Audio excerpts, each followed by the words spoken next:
2025 నూతన సంవత్సర శుభాకాంక్షలు తెలుపుతూ 2024 సంవత్సరం శాంతి భద్రతల విషయంలో మెరుగైన ఫలితాలు సాధించామని అన్నమయ్య జిల్లా ఎస్పీ విద్యాసాగర్ నాయుడు తెలిపారు. అన్నమయ్య జిల్లా ఎస్పీ మీడియా ముఖంగా మాట్లాడుతూ 2024 సంవత్సరంలో క్రైమ్ రేటు గణనీయంగా తగ్గిందని తెలిపారు. చోరీ అయిన కోట్ల రూపాయలు మొబైల్ ఫోన్లను బాధితులకు ఇచ్చామని, రాష్ట్ర ప్రభుత్వం చేపట్టిన ఎలక్షన్లలో కూడా ఇక్కడ అవాంఛనీయ సంఘటనలు జరగకుండా చాలా ప్రశాంతంగా జరిగాయని తెలిపారు.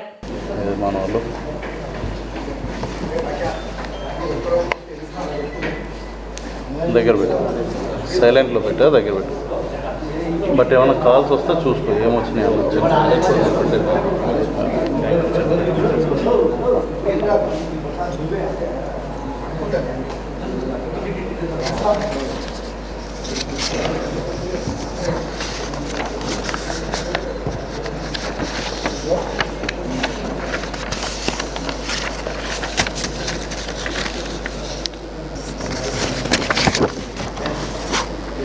ఇదేనా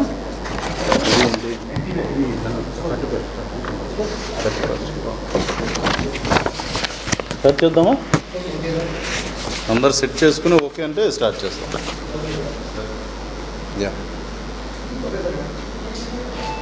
ఓకే,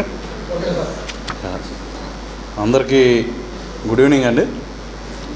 ఈరోజు మనం 2024 పీస్ఫుల్గా ఎండ్ చేసుకుంటూ 25లోకి అడుగు పెడుతున్న సందర్భంగా ఎవ్రీ ఇయర్ మనం యాన్యువల్ ప్రెస్ మీట్ ఒకటి కండక్ట్ చేస్తుంటాం regarding the crime statistics. So ఈ సంవత్సరం ముఖ్యంగా గత 6 నెలల్లో మంచి వర్క్ జరగటం అయింది. మనం చూసుకుంటే జిల్లాలో కమ్యూనిటీ పోలీసింగ్ను పటిష్టపరిచి ప్రజల సహకారంతో శాంతి భద్రతలను స్థిరపరచడం అయింది. మహిళా పోలీసులతో మనం తరచూ కూడా అవగాహన సదస్సులు అవి నిర్వహిస్తున్నాం. ఆంధ్రప్రదేశ్ రాష్ట్ర ఎన్నికలను జిల్లాలో ఎంతో శాంతియుతంగా నిర్వహించి ఎటువంటి అల్లర్లు కానీ ఆస్తి నష్టం అది జరగకుండా సక్సెస్ఫుల్గా కొత్త గవర్నమెంట్ కూడా కొరవతీయడం జరిగింది. ఈ సంవత్సరం అసాంఘిక చర్యలకు పాల్పడే 6 వ్యక్తులకు ఇప్పటివరకు జిల్లా బహిష్కరణ చేయడం జరిగిందండి. 1,87,80,000 రూపాయలు విలువైన 1,252 మొబైల్ ఫోన్స్ రికవరీ చేసి మనం బాధితులకు అందించాం. 2024 సంవత్సరంలో సైబర్ ఫ్రాడ్ బాధితులకు దాదాపు 2,47,00,000 రూపాయలు మనం రికవరీ రూపంలో అందించడం జరిగింది. అయితే ముఖ్యంగా రోడ్ సేఫ్టీ పరంగా మనం చూసుకుంటే డ్రంక్ అండ్ డ్రైవ్ పైన ప్రత్యేక దృష్టి పెట్టి 1,470 మంది పైన కేసెస్ పెట్టడంతో పాటు ఈ 1470 మెంబర్స్కి మనం 10,000 రూపాయల చొప్పున జరిమానా విధిస్తూ టోటల్ ఓవరాల్ 38,83,000 జరిమానా విధించడం జరిగిందండి. అంతేకాకుండా రోడ్డు ప్రమాదాలను మనం తగ్గించేదానికి పబ్లిక్ ప్రైవేట్ పార్ట్నర్షిప్తో ఇప్పటికీ మన జిల్లాలో మొత్తం కెమెరాల సంఖ్య 8,800కి చేరింది.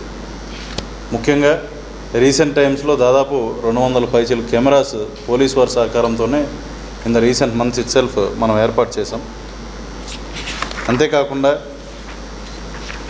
మనకి లా అండ్ ఆర్డర్ పరంగా చూసుకుంటే దాదాపు 5 కోట్ల ప్రాపర్టీ లాస్ అవగా వివిధ కేసెస్లో దాంట్లో మనం 41% రికవరీ మన జిల్లాలో ఉంది. అంటే 2 కోట్ల రూపాయల పైగా ప్రాపర్టీ అఫెన్సెస్లో మనం రికవర్ చేయడం జరిగింది. నాన్ బైలబుల్ వారెంట్స్ కూడా రెగ్యులర్ ఎగ్జిక్యూషన్తో పాటు ముఖ్యంగా మన జిల్లాలో చూసుకుంటే మర్డర్స్ గణనీయంగా అంటే దాదాపు 20% మర్డర్స్ తగ్గాయి. డౌరీ డెత్ అంటే వరకట్న వేధింపుల కారణంగా జరిగే మరణాలు చూసుకుంటే 57% తగ్గడం జరిగింది. గత సంవత్సరం 7 కేసులు ఉండగా ఈ సంవత్సరం 3 కేసెస్ మాత్రమే ఉన్నాయి. అటెంప్ట్ మర్డర్ 307 కేసెస్ చూసుకుంటే 16% తగ్గినాయి. రాబరీ చూసుకుంటే 25% తగ్గడం జరిగింది. నైట్ హెచ్బీస్ చూసుకుంటే 21% తగ్గాయండి. హెచ్బీ బై డే చూసుకున్నా కూడా 2023లో 22, 2024లో 25, స్వల్పంగా 3 కేసెస్ మాత్రమే ఇంక్రీజ్ అన్నది ఉంది.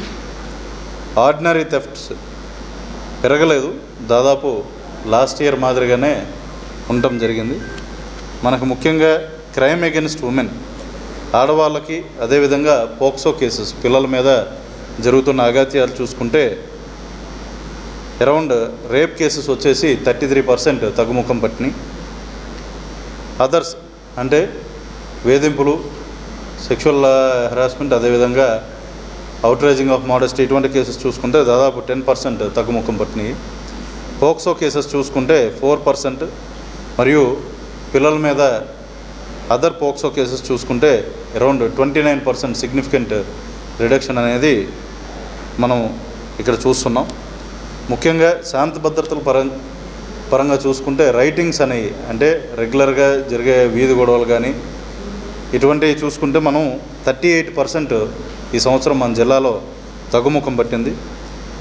అదేవిధంగా cheating cases, criminal breach of trust చూసుకుంటే చీటింగ్ అరౌండ్ 29% చీటింగ్ కేసెస్ తగ్గుముఖం పట్టినాయి. ముఖ్యంగా సైబర్ అఫెన్సెస్ చూసుకుంటే అవగాహన కార్యక్రమాలు పెంచడం, అదేవిధంగా వాట్సాప్, సోషల్ మీడియాలో కూడా పోలీస్ డిపార్ట్మెంట్ తరపున రెగ్యులర్గా చేపడుతున్న అవగాహన కార్యక్రమాలను బట్టి 11% సైబర్ అఫెన్సెస్ లాస్ట్ ఇయర్తో పోల్చుకుంటే ఈ ఇయర్ తక్కువగా నమోదయ్యాయి. ముఖ్యంగా మనకి సింపుల్ హర్ట్స్, అదేవిధంగా ఓవరాల్గా చూసుకుంటే road accidents both fatal, non fatal, అంటే గాయపడినవి అదేవిధంగా మరణాలు సంభవించినవి, 2 రకాలుగా చూసుకున్నా కూడా ఓవరాల్గా ఫ్యాటల్ రోడ్ యాక్సిడెంట్స్ ఒక దాదాపు 5% తగ్గింది. అదేవిధంగా నాన్ ఫ్యాటల్ వచ్చేసి 10.9% తగ్గుముఖం పట్టడం జరిగింది. మనకి 2023లో రోడ్డు భద్రత పరంగా చూసుకుంటే